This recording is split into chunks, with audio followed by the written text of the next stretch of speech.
Эрдэмтэн зохиолч Жамингийн гал буурал аавын асуулт тууж 3 дугаар бүлгийн 3 дугаар хэсэг. Өндөр ах босож сунаагаад хониндоо чимээ өгч хэд хашгирснаа. Хүн гисэндээ чи надад их хань болох юм аа. Бид хоёрын яриач хөнгүү газар тулдаал болж байх шиг байна. Би чам шиг байхтан ийм эхээрсүү айхтар байгаагүй тэгээ. Одоо цаг өөр болохоор хүүхэд хүртэл харнилгаараа ухаан суучдаг байна гэж. Харин чи ястай ухаантай том хүн болоод нэг юм зөнсөн өвгөнтэй эзэггүй хээр мөнгөнж явснаа санахад их хөгийн байх вэ гэлээ. Энэ юу гэсэн үг вэ гэдгийг би сайн ухаж чадсангүй. Яагаад гэж бэлэн байдаг асуултан асуулаа. Яагаад хэмээн тэр миний асуултыг давтаж инээснээ залгаж агын юм санаанаас амар гардаггүй юм шүү дээ гэж бодлогошронгүйхан хэлв. Мартахгүй гэж үү хэмээн намайг асуухлаар тийм ээ мартахгүй гэж тэр батлан хэлв. Үнэндээ ч би түүний хэлсэн зарим зүйлийг ер мартахгүй байлаа. Үүний баталгаа намар тийшээ гарч билээ. Сумын эмч манайд бээрээ хүрэлцэн ирэв. Тэр хоньны маха шүүр хөвтөр чануулж идээд арх ууж нэгүнжв. Тэгээд явхдаа нэг бичиг өгч. Түүхийн ус уснаас цагаан хорхоо үүссэн тул сургуульд явуулж ардын олон хүүхдийн дунд байлгаж болохгүй гэд биччихлээ шүү гэв. Аав түүнийг 2 гардан тосож аваад ардын олон хүүхдийн дунд байлгаж болох үгүй гэж уншлаа. Тэгээд сэтгэл хангалуун инээгээд эмчүүд харж за боллоо доо. Ийм бичгтэй байхад юунаас айхав дээ гэв. Эмч манайхаас дутхгүй баярлаж байгаа бололтой малилцтал нэмсгэлж улаа бутарсан нүүрнийхээ хөлсийг байн арчиж суулаа. Доктороо миний өрөөсөн хөлд хавдар гарч байгаа юм шиг болоод л гэжээж их л зориг муутайхан хэлв. За аль үзье гэд эмч гутлын тайлуулж шилбэн дээр нь хурууны өндгөөрөө дарж үтснэ. Хавдсан байх шүү дээ. Тэр өөрөө уудлан дамар хэлбэрийн модон чагнуур гарган ээжийг чагнаж үзв. Яадаг билээ дээ эн чинь. Сүйд болох үү дээ гэж аав их л сэтгэл зовсон аятай хэлв. Цагаан мөгний шүл хоньны борив доогны ястай чанаа дуувал яадаг бол гэж өндөр ах хэллээ. Мөөгч болох юм. Гэхдээ түүнийг чинь битүү савнд 3 хоног чанаад төвлөн ууж байгаа юм шиг л гам хийж уудаг юм шүү дээ. Гэвч юм чи мэдэмхий ярав. 3 хоног. Хумбазрван хумпад гэж ээж дуулдлаа. За яах вэ? Хөх бууц өрлөж буугаад хоньны шүлэн уулгавал зүгээр болно үсттэй гэж эмч хэлв. Өдий цагт чинь өвөлжөөрөө оруулахгүй л гэх бах та гэж аавыг хэлэхэд за яах вэ? Намайг тэгсэн гэж л би сумын даргаадад уулганаа гэв. Түүнийг хараад байхад бүх юмыг чаддаг хүн эмч байдаг юм шиг санагдлаа. Тэгээд цэргийн даргаан болоод эмчч болдог юм уу гэсэн санаа төрж ирэв. Манайх эмчийн хэлсэн ёсоор халуун намраар шахуу өвөлжөөнд орж булаа. Өвөлжөөний орчим царцаад ихрэг шуугаж халуун нар шарах бөгөөд ногоо нь гандаагүй зунаараа байлаа. Нэлх ногоонд орсон мал гэрийн гаднаас холдохгүй тул өндөр ах бит хоёрын хонь хариулах ажил санааны зоргоор амархан болов. Гэрийн урд талын хайрхан хэмээх уулууд гараад алсын барааг хараад байхад хонь аянда буугаад ирнэ. Тэр уулын хадан хисаануудад шууны бас цайран харагдах бөгөөд түүнийг ёлын үр гэдгийг дуулаад би нөгөөх өндөр ахын хэлж байсан тайгын тухай санав. Гэрийн урд хавцлууд харуул байцын илгнээ тасын сангас цайран харагдаж энд хүрээд ирвэл ёлын тайг олдон шүү гэж намайг дуудах шиг санагдав. Шуу эргэлдэж үе бууж харагдана. За эндээс л би тэр тайган гүлгийг олж авна да. Хинд ч хэлэхгүй байж байгаад ёлын тайг олоод ирэхээр манай аав ээж юу гэх бол хэмээн бодоход хөл газар хүрэхгүй байлаа. Хөл нүцгэлээд явхдаа би хэрийн хаданд алзахгүй байсан болохоор тэнд хүрч чадна гэдэгтээ итгэж байлаа. Харин нөгөөх чинь тайгаа залгичаагүй байгаа хэмээн сэтгэл зовж байв. Би богино хэлгсэндээс олж ихт дийний бэлдээд аятайхан завшаан гарахыг хүлээж байлаа. Нэг үдээс хойхон дээсийн аваад хавцал өгсөн арилж өгвөө. Эхлээд би байцын сацуу зэрэгэлдээ хамар дээр гарч тэнд гөлөг байна уу үгүй юу гэдгийг харъя гэж шийдэв. Тэндээс үүрний тал харагдах боловч дотор нь чухам юу байгааг мэдэх арга байсангүй. За дүүрчи. Шууд л очиод үзье гэж шийдлээ.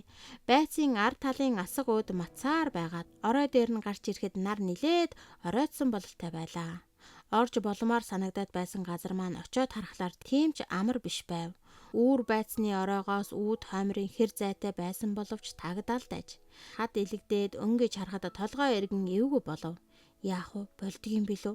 Гэж хэсэг эргэлзэж байснаа юу ч бодгоо үзээд алдъя гэж шийдлээ. Тэгхийн тулд дээсээрээ байцны оройн хаднаас бугуйлдаж уяад нэг үзүүрээр нь бэлхүүсээрэн оосорлож авъя. Ингүүл хад руу унсан ч шууд нисчихгүй.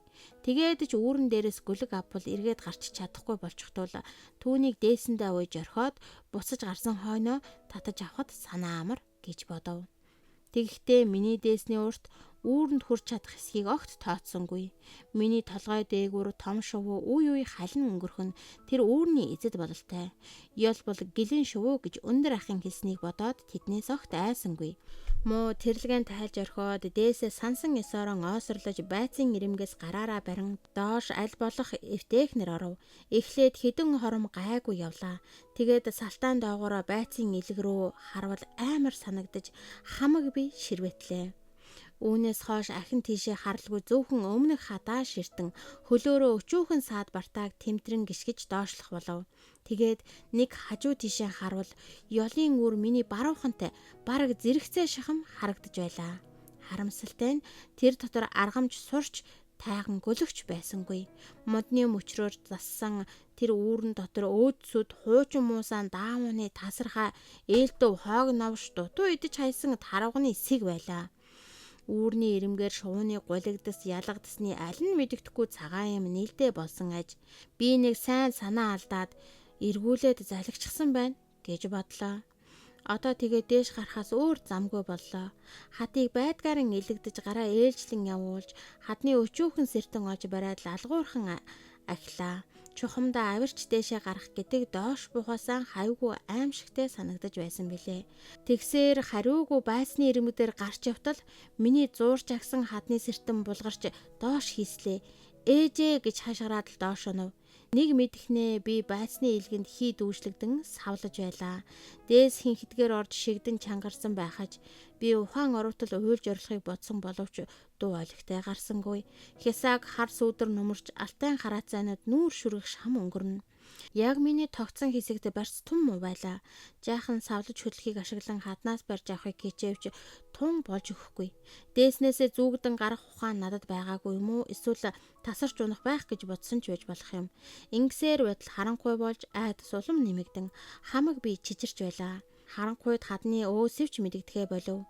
Хаданд сарвалцаар байгаад хоёр өвдөг нээлттэй шалбарч анх унахтаа тэгсэн болтой цээжин би хаданд урагдаж арьс нь хуурсан байв. Надад дими цүрхрэн уулахаас өөр хийх арга мэх олдсонгүй. Хажуугаараа эргэн хаданд хүрэх агшинд димийл гараа дээш доош явуултал ямар нэг ургамал тааралдахтан шүүрч ав. Ингээд би дээшээ гарах боломж олохгүй ч гэсэн энэ нь миний байдлыг их хөнгөвчлөв. Тэндээс татаж бие жаахан чөлөөтэй болгож аваад хөлөөрөө тэмтрэн байж хадны бяцхан сэртэн олж гიშгэлээ. Одоо өрөөсөн хөл гар хоёр маань миний биеийг агаарт биш хаданд шахан тогтоох боломж олгож байв. Ингээд дээс бид шигдэн цус амьсгаа багтраах нь гайгүй болохаж тас харанхуй болж тэнгэрт од харагдаж эхлэв. Ийм байдлаар байхад гар хөл чилэн тун бэрхтээ удаан тисэж боломгүй санагдавч аминдаа тулаад ирэхээр би ганд нь хайчхаж бас чадахгүй байлаа. Айж бачимдсандаа би бараг орчин тойронд юу болж байгааг ухаарч чадахгүй шахан байсан боловч үе шар шувуу гүүглэх махчин шувуудын үүрэндээ тагших чимээ сонсож байв. Хашгирч орилсоор байтал хоолой сөөгөөд дууж гарахаан болов. Нэг мэдхэд байцын оролд нохоо хуцаж байх шиг сонслоо. 2-3хан хуцаж аслаад чимээгүй болчив. Хаа нэгтээ цуврайлсан бүгд дуу гарах шиг болов. Миний тулгуур болж байсан өрөөсөн хөл чилээд мэдээ алдаж бөмбөтөл чичирнэ. Нилээд удсны дараа дахиад нохоо хуцах хүн орилгыг лавтай сонсов. Энэ бол манайхан намайг хайгаад ирж байгаа хэрэг гэдгийг би мэдлээ. Тэгээд их найдвар төрж хүч тамир сэлбэгдэх шиг боллоо. Удалгүй байцны оройдоор нохоо гарч ирхэн тэнгэрч зээж хараглаа. Тэрээр сулхан гаслахаж аав ээж хэмээн би уйлан гиншингийн дуудаж байв. Далай миний хөө чи хаана байна хэмээн ээжийн уйлагнан дуудах. Бушуу яваараа яадаг үлээ хэмээн аавын бачууран хашгирахыг би элдвэдүү шуугаан дундаас ялган сонсов. Үүний хажуугаар огт сонсож үзээгүй хачин шулгансан яриа сонсдлоо. Чөтгөр шулам ирж байгаа юм байна гэж бодоод би улам айдас хөрж байдгаараа чанга болов. Ахын дуу бараг миний зэрэгцээ хажуу талаас "Далаа миний дүү, чи байцанд орчход гарч чадахгүй байгаа юм уу?" гэхийг таниад би "Тийм" гэж гоншив. "За миний дүү битгий унчхаарай. Тэгээд байж бай. Ах нь одоохон чамайг гаргаадахыг" гээд тэр амьсгаадан нусаа тацаар асар руу шажигнуулан авирч байгаа нь сонсогдов. "Одоо бид нэр гэрэл тусгаад чамайг хаана байгааг чинь хараадах. Миний хүү битгий цочоорой" гэх аавын дуу мөн л тэр зүгээс гарлаа. "За" гэж би хэлсэн боловч түүнийг хүн сонсохоор олигтой дуугарч чадсангүй. Гинт толгой дээгүүр ямар нэг цагаан юм харман өнгөрөх шиг болсон нь миний юр үзээгүй гайхмаар тод хурс гэрэл байлаа. Тэр гэрэл над дээр тусаж миний өмнөх хад байцын ороо дээр байгаа хүмүүсийн дүрсийг тодруулан ийш тийш цойлж байв. Доор ээжийн халаглан уйлах, эмэгтэй хүний дуугаар хачин шулган дуугарах сонстно. "Үглээ гэм үглээ. Алив төргөлж үзээрэй хүүхэд минь" гэх өндөр ахын бачимдсан дууг би олж сонсов. "За наанаас чинь танихгүй орс авахурж чамайг авах гэж байна. Битгий агаарай" гэж аав хэлв. "За" гэж би хэллээ. Миний хүү сайн хүү шүү. Нөгөөх хурц гэрэлд ямар нэг хачин царайтай хүн байхыг би олж харлаа. Тэр байц руу дүүжигнэн орж ирэв. Би нүдээ тас ханиад хүлээлээ. Амандаа юм өглөн амсгаацаар тэр хүн надад хурж ирэв бололтой. Ямар нэг хүчрхэг гар миний сугаар тэврээд авсан. Тэр агшинд би "ээжээ" гэж дууалдсан боловч айж бочмодж байсан маань арилав. "Молодец, не бойся" гэж тэр хүн давтан хэлж би алгуур доош хөөрч буугаа мэдэж байв. "Сайн татаарай, алив бушуулаарай. Аан мөн яаж байгаа чи нэнвэ" гэдэл аав намайг тэрч авахад би сайн нүдэ нээлээ. Намайг гаргасан тэр хүн оосролсон дээсэн өөрөө тайлах мөртөө учиргүй олон юм ярин гараараа зангаж инех бөгөөд мөн хоёр тийм хүнтэй ярьж шулгана. Аав инээж гайхаж шогшрохоос цаашгүй баярлж чадахгүй, ууралж чадахгүй байхаж "Чи яагаад тийшээ орчих вэ?" гэж ах надаас шална. Би хинээч асуултанд ямар ч хариулт өгч чадахгүй дагжин зогслоо. Амин л байснаас хойш яах вэ? "За аль үүрий" гэд аав намайг үүрлээ. Тэгээд бууж явхад орсууд нээлтээд л шуугаад л байв. Ямар юм шингэхлээрээ ингэдэг байна гэж аав амандаа үглэхэж. Намд бууж очиход нөгөөх хурц гэрэл бидэн дээр тусаж түүний цаана ярилцсан байгаа хүмүүсийн дэв гарах боловч би нь үл үзэгдэнэ. Тэдний дэргэд хурч очиход ээж уйлаан болж намайг тэрвэрж үнсээд дараа нь бөкс рүү сайн цохоод авлаа. "Галзуур уучи. Яаж байгаа ч нинвэ.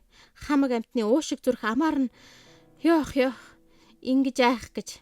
Энэ үеэс л би жаахан сэхээ авлаа. Өндөр ах уйлаад л энийгээд л миний толгой гэлж юм хэлж байв. "Ёлын тай хайсан юм байхгүй юу?" гэж би түүнд үннээ хэлв. "Юу? Ёлын тайгаа гинүү? Бурхан минь. Үгүй энэний хийж байгааг харав. Ийм хүн гэж байхаа." Ингээд миний зорьсон хэргийн учрыг тэд мэдэж аваад л амандаа шуугаж инээдэм ханайдан болж Орос Монголгүй хөвгөлдцгөө. Иш өлсөж хатаж өгөх гэж байгаа байлгүй. Ядаж идэж уух юм аваад гарахаач мэддэггүй гэж аль миний хүү ээжийнхээ мэмнээс "За яах вэ? Хоол ундаар өгөх нь хаа юм. Одоо харихын хооронд" гэж аав хэлв. Гэрт ирсний дараа Орос Монголгүй шуугаад л миний тухай инээдэм ханайдан болоод байгаа бололтой байвч би гидсэндээ юм хийж авахыг л урьдл болгож байв. Намайг ер нь яанда. Зөөнөг толгой хүүхдэд дэмий юм ярьж байж алчих дөхлөө.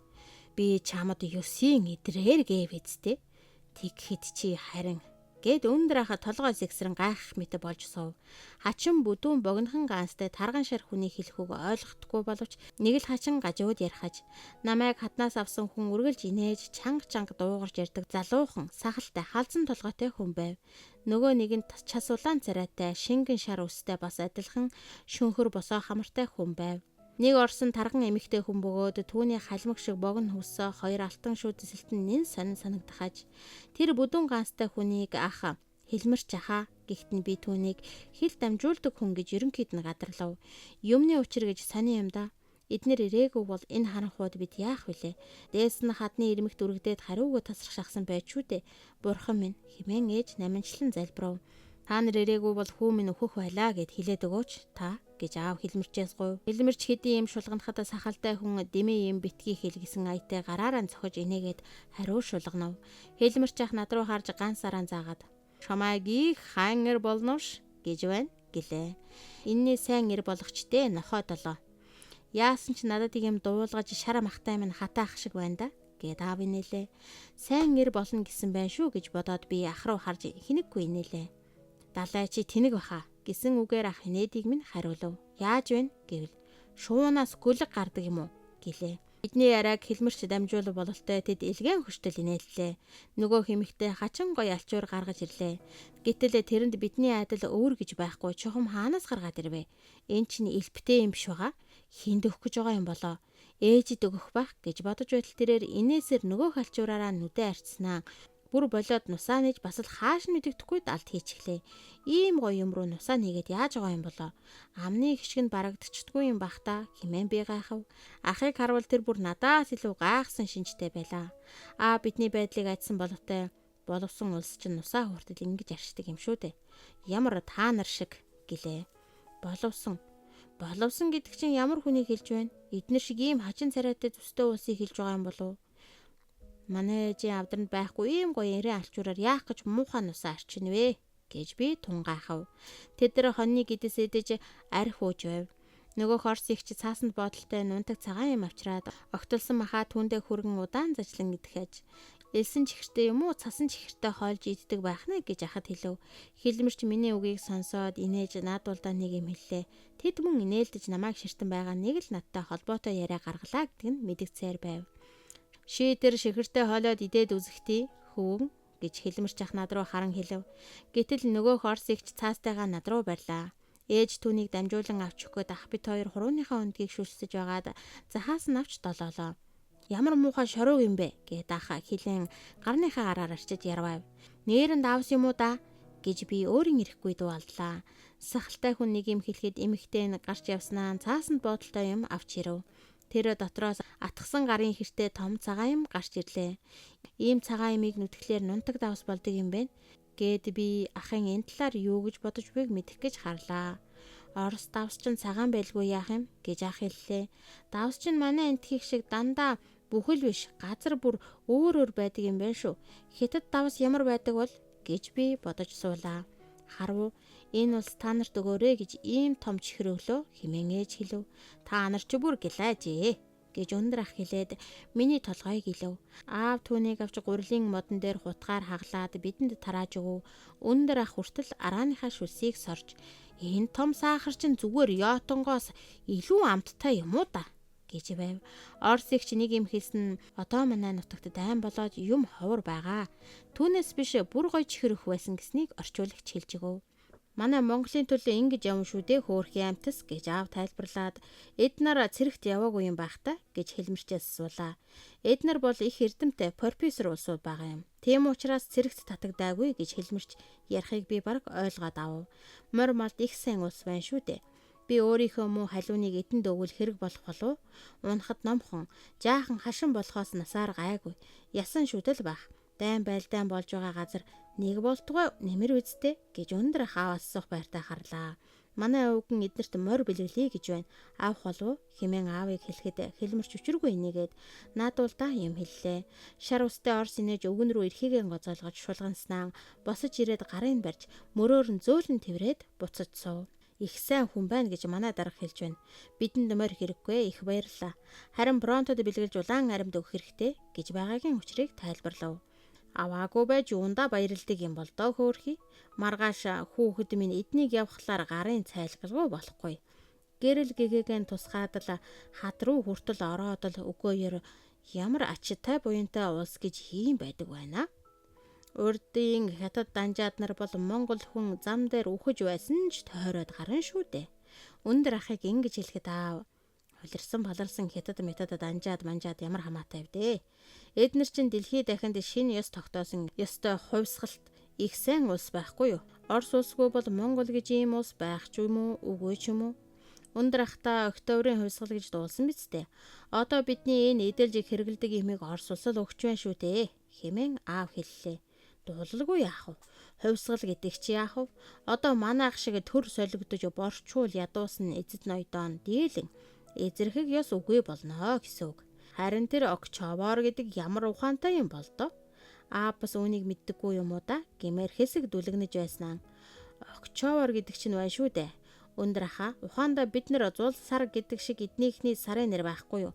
Тэр сард хувьсгал гарсан учраас Зулсарын баяр гэдэг шиг Октябрийн хувьсгал гэдэг байна л да. Мөн. Намайг намжиг гэдэг шиг юмны нэр ухаантай байх нэ. Гэд өндөр ах толгой лэгсрэв. Энэ дайн самуу хизээ нэг дуусаж хол ойргүй амардаг юм бол доо гэж ээжийг санаачрангуй хэлэхэд аав тосож аваад одоо удахгүй хөө.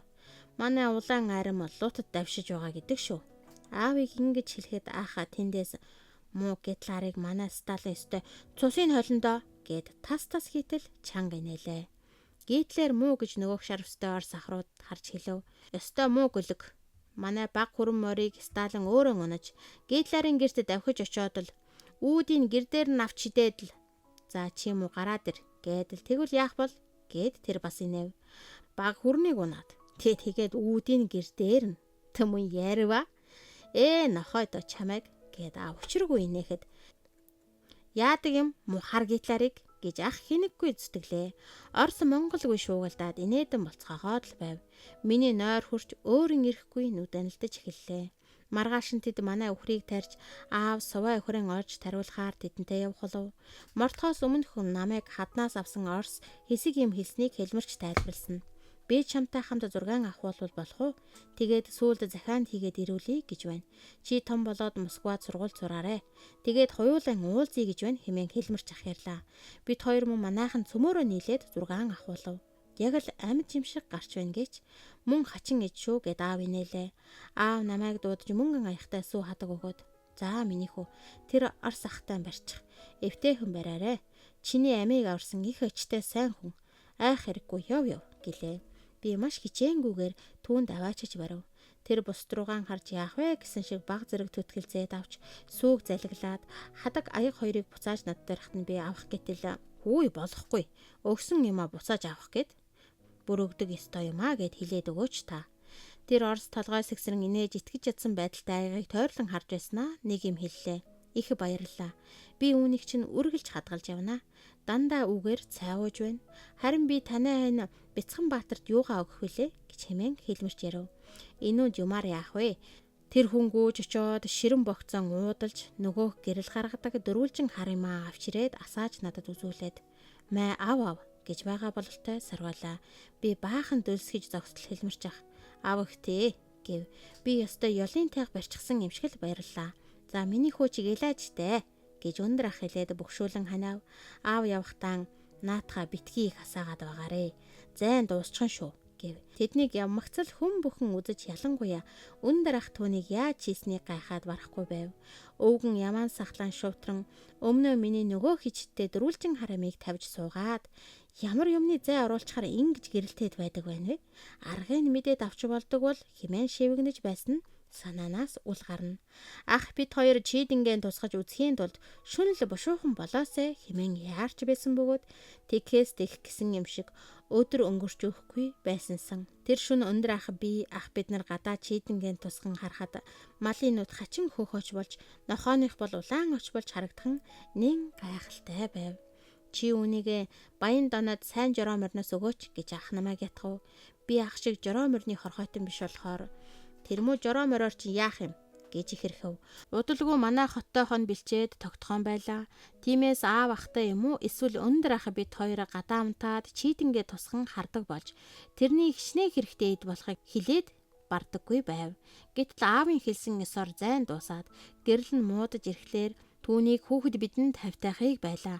Айл амтан уруудан ирж манайхны ганц гэр ил хул байсан маань өөрчлөгдөв.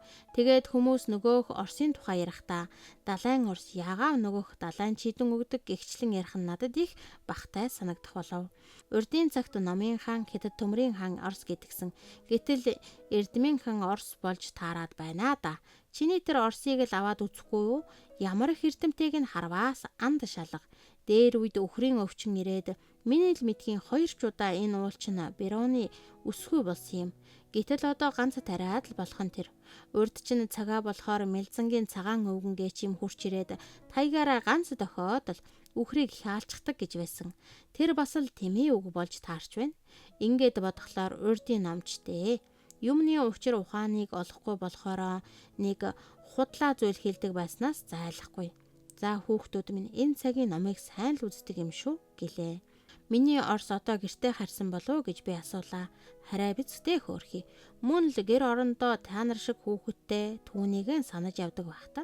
Гэтэл нутагт нь дайн болж байдаг. Хараач ямар гэрэлтэй од вэ? Харсан одыг хараад ах ингэж дуу алдахад өндөр ах. Хүүхдүүд минь миний од биш чиний од гэд нулмаарай гэв. Би хэлсэн эс орно болгов. Дайны газар л хүн өгж байгаа бах та гэж ах хэлв. Энэ одны тоогоор л амтан байгаа. Тийм ээ гэж би асуулаа. Тийм ээ л гэж хэлэлцдэг юм шүү дээ. Өндөр ах ингэж хэлээд санаа алдав. Ах хамгийн том одыг зааж тэр лав сталин байх гэлээ. Би ойролцоо гэрэлдээ 7 одыг харж энэ лав манай фронтод өгсөн 7 морных байх шүү. Бид нарын од аль нь бол гэж бодож байлаа. Дараа нь тэртээ тэнгэрийн хаяанд намуун гэрэлтэй нилээд том од онцгойрч харагдахад яагаад ч юм түүнийг өндөр ахын од байх гэж таалаа. Манай мордын од тэр өмнө бол цөмөөрөн амьд байгаа юм байна гэж санахад таатай байлаа. Намрын анхны цас орох үеэр сумаас ирсэн хүн нөгөө Орсын маань авсан зургийг авчирч өгөв. Бид цөмөөрөл ёстой амьд юм шиг адилхан гарсан байлаа. Тэр үед өндөр ахын би муухан хэвтэж байсан тул тэр хамгийн сүлд нөгөөх зургийг аваад нүдэндээ нэг ойртуулж, нэг холдуулж, гараараа дурандан байж хараад хөгхөөр ийм адилхан юм байх гэж хүний зургийг ийм адилхан болгож гарганаа гэхэд үнэмшхийн арга алга. Үгүй энэ миний байж байгаа гэдэг. Муу тайган хөндүүлчгээд нэлтэж харлаад амьддан бас иймэр зургаан гарсан байхыг хараад авнаа гэдэг чинь их хувь шүү. Тэгээд бас та нартайгаа шүү. Би можигоод өглөөч гэсэн энэ зураг байж л байна шүү дээ. Үгүй тэр энэ ард нь бас юм биччихэж гэж мэддэг хүнээр уншуулах юм хонь. Юу гэж байгаа юм болоо? Орс хэл мэддэг хүнээр уншуулгасан хэмээн ээж хэллээ. Ах түүнийг авч харснаа. Бид нар их сайн байна. Та нар сайн байна уу? Нөгөө миний чийдэн авдаг нусгай жаал сайн уу? Манай цэргүүд муусан германчуудыг бут нэргэж байна гэж худлаа уншиж гарахад ээж зандарч хай. Тэгж байж худалч болохгүй юу? 9 хэл мэддэг их эрдэмтэй хүн гараад ирэх нэ. Хэмээн өндөр ах хэлээд инээлээ. 9 хэл гэдэг чинь юу гэж байгаа юм бэ гэж би түүнээс асуулаа. 9 хэл гэдгүү тэр бол яагаав дээ? Би чамд хэлээгүй билүү? Үгүй шүү. Тийм хүн энэ ертөнцийн байгаа бүх амьтны хэлийг мэдэх учиртай юм гэдэг үсттэй. Хэмээн ээжийг хажуугаас хэлэхэд өндөр ах ирсэн дороо энэ талаар хэлж байсан шиг санагдаад явчив. Биднийг ингэж шуугилдж байтал нохойхуцсан нэг хүн ирсэн нь манай нагц байв. Тэрээр ах бит хоёрын нэгийг ажилд хамжаа болгохоор түр аваачих гэж ирсэн нь тэр аж. Ээж намайг өгөөд үргэлж чихийг хонхтож байхгүй л наадах чинь юу ч хийж мэдэх хүн байгаа юм шүү гэж анхааруулв. Тарихгүйтэд ажил хийж өгөхгүй бол бухын хүзүүнээс уяад тавьчихаарай гэж ах хэлв. Би нагцтай сундалдаж гэрт нь очиод сар гарan боллоо. Нэг орой нагцах авгаадаа нөгөө мүү намжигч нь өнгөрчихсөн гин шүү дээ. Яах ихийн тухгүй юм болсон юм байх. Хүргэн хүүхэнтэйгээ ч уулз чадаагүй байна гэж ярихыг сонсоод миний дотор харанхуйлан өвхөрийн ирэхгүй нулимс гарч ирлээ. Зайлвал харин ч зовсонгүй дээ гэж нагцын ихнэр хэлснээ намайг уйлж байгааг хараад үгүй эн чинь нээрэн тэр муу талигаач энэ хоёр чин амь нэгтээ сүрхий байдаг дуулдаг юм шүү. За миний хөө битгий уйл. Нэгэнт өнгөрсөн юмны хойноос уйлаад яах билээ гэв. Би баахан уйлаад гадаа гарч ирвэл од төгсөн байв. Хараад байсан чинь үнэхээр л нөгөөх өндөр ахад миний оноосон од алга болсон байлаа. Тэр од мөн байж одоо түүнийг өгөхлөөр алга болчихсон байна хэмээн бодов. Удалгүй би гэртээ харлаа. Өндөр байхгүй. Нэг л эвгүй оргоод байв. Намайг өглөө босоод ирэхэд өндөр аха бурхан болчихсон байсан. Тэгээд манай халтар шаранд ачаад 2 гал түлээдэл явсан улсууд гараа аваагаад бид нэр зөндөө их хоол идсэн гэж ахын ярьсныг эс тоосвол түүний тухай тодорхой юм би бараг дахин сонсоогүй билээ. Тэр өвөл өндөр ах бит хоёрын хамт хонинж явдаг асар нэрт халтар нохой маань чонод тавьсан хор идээд өгчгч билээ. Хөгшин цагаамэр өндөр ах асар нэрт халтар нохой гуруулан ингээд байхгүй боллоо. Ирэх зам би ганцаараа л хонинж явах болох нэ гэж би гуниглан бодож байв. Санаандгүй нэг орой гадаа явж байгаад нөгөөх миний талигаач өвгөнд оноосон од байж байхыг олж харлаа. Өндөр ах үхээгүй юм шиг хада гисэн горлог төрж бушуухан гэртээ орж ирээд ахад өндөр ахын од байж байна. Тэр үхээгүй юм байна гэж хэвгэнлээ. Тэнэг энийг хараач галзуу юм шиг солиороод гэж ах хэлв. Нүгэл өндөр ахын од гин шүү гэж ээж хэлв. Тийм. Өндөр ахын од гэж би уйлгнав.